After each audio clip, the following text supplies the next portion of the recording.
മാധ്യമ പഠനകേന്ദ്രം reel and read വാർത്തകൾ. വിശ്വവിഖ്യാത ചലച്ചിത്രകാരൻ സത്യജിത് റായുടെ 105ാം ജന്മവാർഷികത്തോടനുബന്ധിച്ചു തിരുവനന്തപുരം മാധ്യമ പഠനകേന്ദ്രം ഏർപ്പെടുത്തിയ പ്രഥമ സത്യജിത് റായ് സ്മൃതി പുരസ്കാരങ്ങൾ സമ്മാനിച്ചു.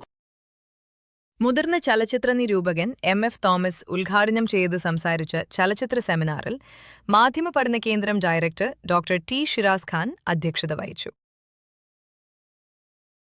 ചലച്ചിത്ര നിരൂപകനും ഗ്രന്ഥകാരനും ഫിലിം സൊസൈറ്റി ഫെഡറേഷൻ ജോയിന്റ് സെക്രട്ടറിയുമായ രാധാകൃഷ്ണൻ ചെറുവല്ലി പ്രിയപ്പെട്ട സത്യജിത് റായ് സിനിമയെക്കുറിച്ച് സംസാരിക്കുന്നു. ബൈജുചന്ദ്രൻ ഇവിടെ സൂചിപ്പിച്ച സത്യജിത് റായെ ഇകഴ്ത്തി പറഞ്ഞിരുന്ന ആളുകളുടെ ഒരു പ്രതിനിധി എന്ന നിലയ്ക്ക് ഞാൻ സ്വയം വെളിപ്പെടുത്തുകയാണ്.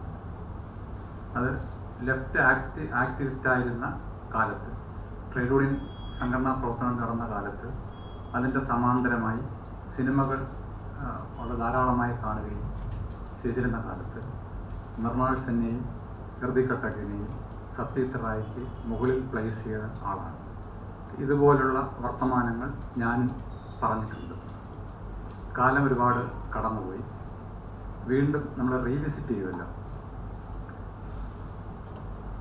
പൊളിറ്റിക്കലായിട്ടുള്ള ആ ദർശനപരതയിൽ നിന്നും ഒട്ടും മാറാതെ തന്നെ കമ്മിറ്റഡ് സിനിമയോടും കമ്മിറ്റഡ് ലിറ്ററേച്ചറിനോടും കമ്മിറ്റഡ് ആയിട്ടുള്ള ജീവിതത്തോടും ചേർന്ന് നിന്നുകൊണ്ട് തന്നെ ഇപ്പോൾ കാണുമ്പോൾ ഈ മറ്റ് രണ്ടാളുകളുടെ സിനിമയുടെ പ്രകടനപരത അതിനെ തള്ളിപ്പറയാതെ തന്നെ അത് പ്രസക്തമായിരുന്നു എന്ന് അടിവരയിട്ടുകൊണ്ട് തന്നെ വേറൊരു രീതിയിൽ രാഷ്ട്രീയം പറഞ്ഞ ആളായിട്ടാണ് സത്യജിത് റായെ ഞാൻ കാണുന്നത്. രാഷ്ട്രീയത്തെ സ്ഥൂലമായിട്ടല്ല, രാഷ്ട്രീയത്തിലെ പല അടരുകളെ സസൂക്ഷ്മം നിരീക്ഷിക്കുകയും അതിനെ പ്രശ്നവൽക്കരിക്കുകയും ചെയ്തു എന്നുള്ളത് കൃത്യമായ രാഷ്ട്രീയ ദൗത്യമാണ്. അദ്ദേഹം സിനിമയാക്കിയുള്ള ചാരുലത ടാഗോറിൻ്റെ സൃഷ്ടിയാണ്. ഖരേ ബൈരെ എന്ന് പറയുന്ന സിനിമ, നമ്മളെ വീട്ടിലും പുറത്തുമെന്ന് പറയാവുന്ന സിനിമ, അതൊക്കെ തന്നെ പിൽക്കാലത്ത് രൂപപ്പെട്ട വിധ്വംസകമായി മാറിക്കഴിഞ്ഞ ഹിന്ദുത്വ പൊളിറ്റിക്സിൻ്റെ തുടക്കം എങ്ങനെയായിരുന്നു എന്ന് ടാഗോർ കൃത്യമായി അദ്ദേഹത്തിൻ്റെ ഗോരയിലും ഒക്കെ പറയുന്നു. അതിൻ്റെ തുടർച്ച എന്നുള്ള നിലയ്ക്കാണ് ആ നവോത്ഥാനത്തിൻ്റെ കാലം 1800 സംതിങ് വരുന്ന കാലഘട്ടത്തിലെ മനുഷ്യജീവിതത്തെ ഡെപ്പിക്റ്റ് ചെയ്യുന്നതിൽ സത്യജിത് റായ് ടാഗോറിൻ്റെ ഒരു തുടർച്ചയായി വേണമെങ്കിൽ കാണാം. അതുകൊണ്ട് അദ്ദേഹത്തിൻ്റെ സിനിമകൾ വളരെ നിശബ്ദമായി കഥാപാത്രങ്ങൾക്കുള്ളിൽ സന്ദർഭങ്ങളിൽ അതിനെ ക്രിട്ടിസൈസ് ചെയ്യുക വഴി ശക്തമായ രാഷ്ട്രീയമായ സ്റ്റേറ്റ്മെൻറ്റുകളും ഇടപെടലുകളുമാണ് നടത്തിയിരുന്നത് എന്ന് ഞാൻ ആമുഖമായി പറയുന്നു. ഇവിടെ ഇഷ്ടപ്പെട്ടൊരു സിനിമയെ പറ്റി പറയാൻ പറഞ്ഞപ്പോൾ ഞാൻ ശ്രദ്ധിച്ചത് ചാരുലതയാണ്. സത്യജിത് റായുടെ ഏത് സിനിമയെ പറ്റി പറയണം എന്നുള്ളത് നമുക്കെപ്പോഴും ഒരു വിഷമമുണ്ടാക്കുന്ന കാര്യമാണ്. എല്ലാ സിനിമകളും ഇഷ്ടപ്പെടുന്നു എന്നുള്ള നിലയിൽ ചാരുലത സവിശേഷമായ മനുഷ്യാവസ്ഥകളെ ചിത്രീകരിക്കുന്ന ഒന്നാണ്.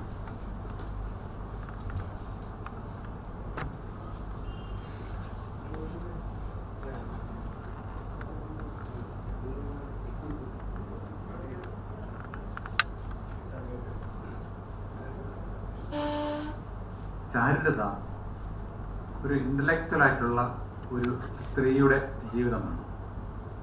അവരുടെ ഭർത്താവ് പത്രം ഉടമയും ഇമ്പീരിയലിസ്റ്റിനെതിരെ സംസാരിക്കുന്ന ആളുമാണ്. സദാ തിരക്കാണ്.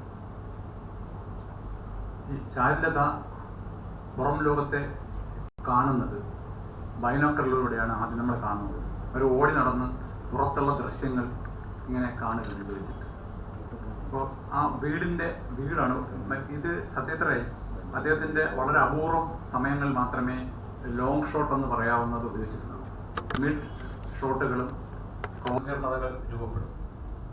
പ്രണയിക്കാനും പ്രണയിക്കപ്പെടാനുമുള്ള തീവ്രമായ സംസ്കാരമെന്ന് പറയുന്ന പടിപടിയായി വളർത്തിയെടുത്ത ലൈംഗികബന്ധത്തിൽ ഏർപ്പെടാനോ ഉള്ള ഒരു തൃഷ്ണ മനുഷ്യർക്കെല്ലാം ഉള്ളിൽ അന്തർലീനമാണ്. അത്തരത്തിലുള്ള ഒരു വനിതയാണ് ചാരുലത.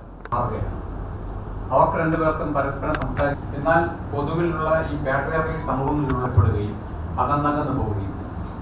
മെനഞ്ഞെടുത്തിട്ടുള്ള അവനാണ് കോട്ടൺ സൂട്ട് ഇടുകയും ലണ്ടനിലുള്ള ബംഗാൾ ജീവിതവും അന്നത്തെ ബ്രിട്ടീഷുകാരുടെ സ്വഭാവത്തിൽ സ്വാതന്ത്ര്യത്തിന് വേണ്ടി തന്നെ ശക്തമായി ഇംഗ്ലീഷ് പത്രം വഴി വാദിക്കുമ്പോഴും സ്വയം ഒരു ബ്രിട്ടീഷുകാരനാവാനാണ് അക്കാലത്തെ മധ്യവർഗം ബംഗാളിലെ ഭദ്രലോകം ശ്രമിച്ചിരുന്നത് എന്ന് ഈ സിനിമ വളരെ കൃത്യമായി പറയുന്നു. സ്വാതന്ത്ര്യം എന്ന് പറയുന്നത് ആരുടെ സ്വാതന്ത്ര്യമാണ് എന്നുള്ളത്, ഇന്ത്യയിലെ എലീറ്റുകളുടെ സ്വാതന്ത്ര്യം എന്ന് പറയുന്നത് ബ്രിട്ടീഷുകാരനാവുക, ബ്രിട്ടീഷ് സാഹിത്യം ഇഷ്ടപ്പെടുക എന്നുള്ളത്. അതിന്റെ നേരെ വിപരീതമാണ് ചാരുലത. ചാരുലത ബംഗിചന്ദ്രൻ ഇഷ്ടപ്പെടുന്നു, ബംഗാളിൻ്റെതായതെല്ലാം ഇഷ്ടപ്പെടുന്നു, റിനൈസൻസിന്റെ ആകെ നിറഞ്ഞിരിക്കുന്നു. അപ്പോൾ അങ്ങനെ ഒരു പാശ്ചാത്യമായ ഒരു നായകനും ഒരു പ്രധാന കഥാപാത്രവും പ്രാദേശികമായ ദ്വന്ദ്വങ്ങളും ഉള്ള മറ്റ് കഥാപാത്രങ്ങളും തമ്മിലുള്ള ആത്മസംഘർഷങ്ങൾ ഇതിനകത്ത് രാഷ്ട്രീയത്തിന്റെ ഒരു അടരായി സ്ഥിതി ചെയ്യുന്നു. അത് വളരെ സത്യസന്ധമായ ജനാധികാരത്തെയും ദൃഢമായി അവർ നേരിടുകയാണ്. വളരെ സബ്റ്റിലായിട്ടാണ് അതെല്ലാം തന്നെ ചെയ്യുന്നത്. അവർക്ക് അവരുടെ ഭർത്താവിന്റെ കസിനെ പ്രണയിക്കുന്നതിൽ യാതൊരു തടസ്സവും യാതൊരു കുറ്റബോധവുമില്ല. അവൻ പഠനത്തിനായി വിദേശത്തേക്ക് ആ കവിതയുടെ മുമ്പ് ഈ അമൽ വാസ്തവത്തിൽ വളരെ മധ്യവർഗത്തെ നോക്കുമ്പോൾ അദ്ദേഹം മധ്യവർഗത്തിന്റെ കഥകളാണ് പറഞ്ഞത് എന്നതുകൊണ്ട് അദ്ദേഹം തൊഴിലാളി വർഗത്തിന്റെ കഥകൾ അങ്ങനെ പറഞ്ഞില്ല എന്നുള്ളത് കൊണ്ട് അദ്ദേഹം തൊഴിലാളി വർഗത്തിന്റെയോ വർഗബോധത്തിന്റെയോ എതിരായി നിന്ന ഒരാളല്ല. ഏതൊരു ഛത്രപതി കിലാഡിയുടെ അതിൽ രണ്ട് രാജാക്കന്മാരോ നവാബുമാരോ ആണല്ലുള്ളത്. പക്ഷെ അതാത് കാലത്തെ ഏത് കഥാകാലമാണോ ആ കാലത്തെ വളരെ ശക്തമായി വിമർശിക്കാൻ സത്യജിത് റായ് ശ്രമിച്ചിട്ടുണ്ട്. അതുകൊണ്ട് സത്യജിത് റായുടെ സിനിമ ഇന്ത്യയിലെ ഒരു പോയ കാലത്തിന്റെ ദൃഢമായ രേഖാചിത്രങ്ങളാണ്.